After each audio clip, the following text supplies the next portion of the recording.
Analysis of the balance sheet. The balance sheet can help us evaluate a company's liquidity and solvency. And as we saw with the income statement, here again we look at common size analysis and the balance sheet ratios. With common size analysis, all balance sheet items are expressed as a percentage of total sales. With the income statement, all items were expressed as a percentage of sales. Here, all items are expressed as a percentage of total assets. What you are looking at here is a time series analysis. And note that cash 17% means that for the year ending 2005, the cash amount is 17% of total assets. Accounts receivable is 21% of total assets, and so on. Similarly, total current liabilities are 7% of total assets. If you do a simple analysis here between 2004 and 2005, it looks like the cash position is improving, but accounts receivable position is deteriorating because the accounts receivable amount is going up 21% of total assets. So that seems to be a substantial increase from the previous year. Property, plant and equipment is a smaller percentage of total assets.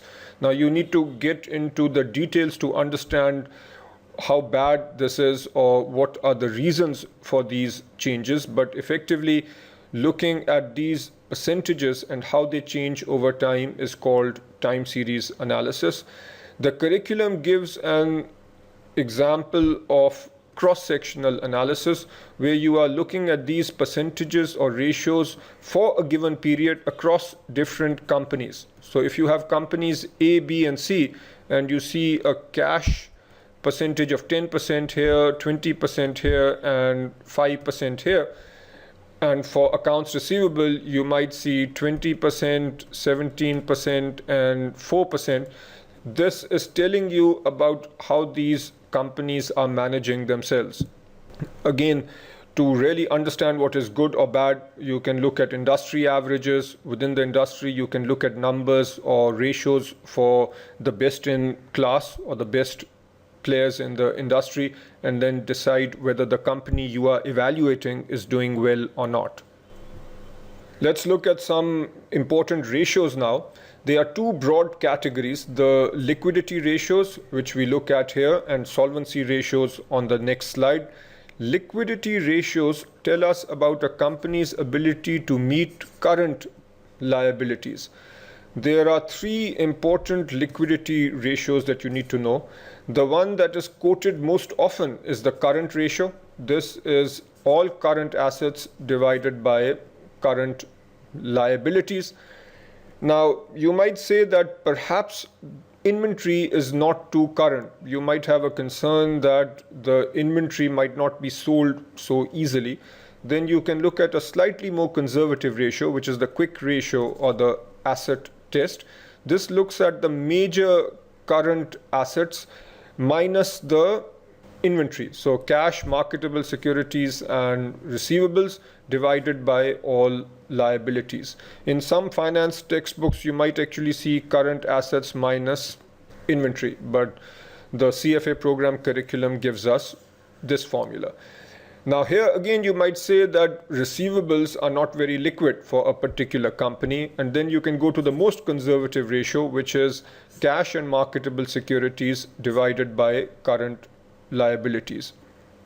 If these ratios are relatively high, and by relative I mean relative to other companies in the industry, that means that the company has enough liquid assets to cover liabilities. In other words, its liquidity position is good. Short-term obligations will be met. If the ratio is extremely high, then that might imply that the company is not managing its assets very efficiently. Coming now to solvency ratios. These ratios help us evaluate a company's ability to meet long-term and other liabilities. These ratios also help us evaluate a company's financial risk and leverage. Here are some of the commonly referenced solvency ratios. Long-term debt to equity. So let's say you have a company with the following balance sheet. Let's say assets are equal to 100, and on the right hand side you have liabilities. So liabilities, let's say short term debt is equal to 10, long term debt is equal to 30, and equity is equal to 60. So long-term debt to equity ratio is going to be 30 over 60. The total debt to equity ratio is going to be 40 over 60. This is total debt to assets ratio, which is equal to 40 divided by 100. And financial leverage ratio is the total assets divided by total equity. So in this particular example, the total assets are 100 divided by total equity, which is 60. This will give us the financial leverage ratio. In general, low ratios means that the company is safer.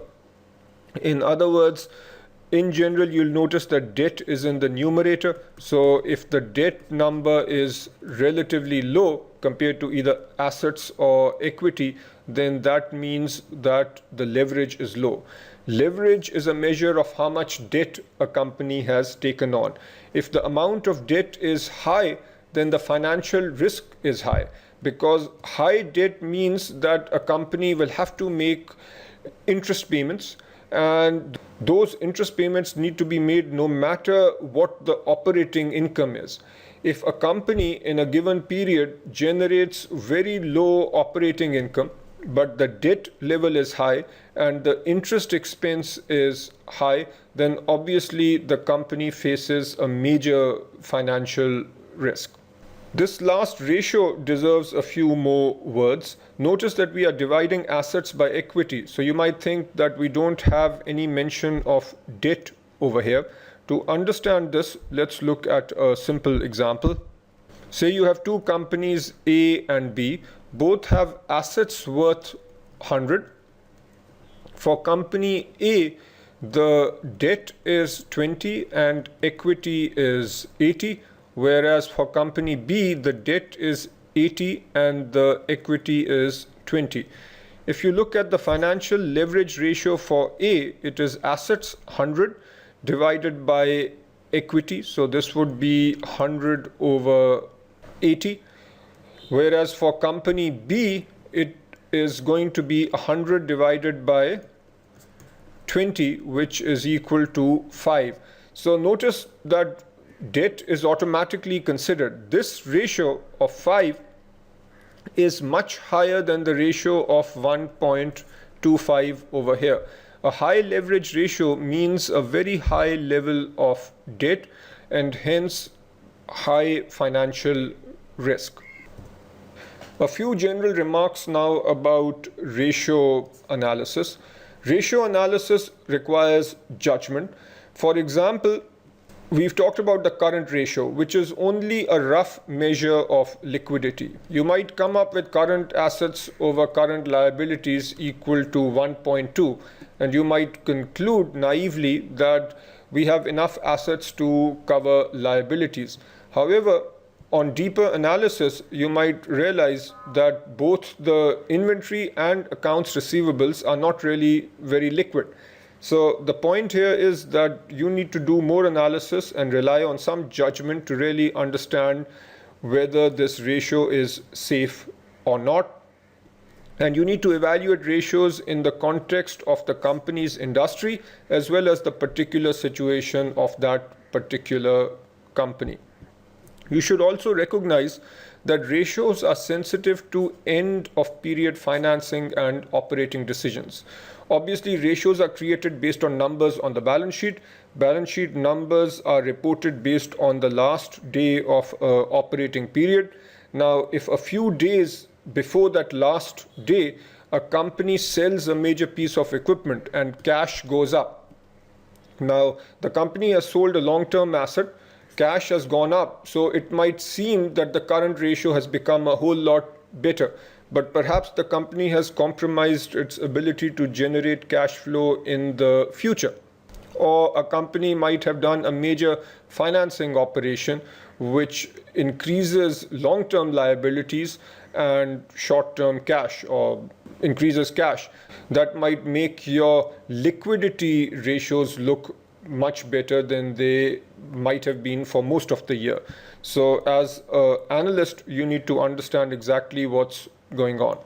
There is more on this material in a reading that we will be covering soon. So I would suggest that the ratio related examples that you see in this reading should be covered briefly now, but again in detail after you've done the reading on financial analysis techniques.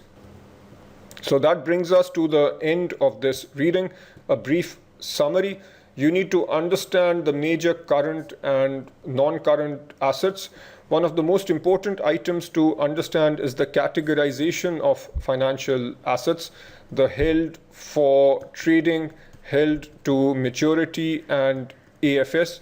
You need to understand that unrealized gains are shown on the income statement across the board.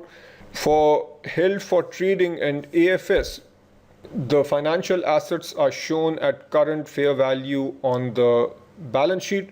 Unrealized gains are shown on the income statement for held for trading. Unrealized gains are shown as part of OCI in equity if the asset is classified as AFS. For held to maturity, unrealized gains are not recorded. You need to understand the major current and non-current liabilities. Understanding all the components of equity is important. The three major ones that you must know are the contributed capital or the stock, the retained earnings, and other comprehensive income. Within other comprehensive income, there are four subcategories. The most important one for you at this stage is the unrealized gains with available for sale assets. And finally, analysis of the balance sheet. You need to understand the common sized balance sheets, recognize that all numbers are expressed as a percentage of total assets. You can do both a time series analysis, which is looking at changes for a given company over a time period, or you can do a cross-sectional analysis, which is looking at multiple companies over the same period. And finally, you need to be on top of ratio analysis. You need to know all the liquidity ratios, and we talked about three of them. And you need to know all the solvency ratios, which essentially deal with debt and assets.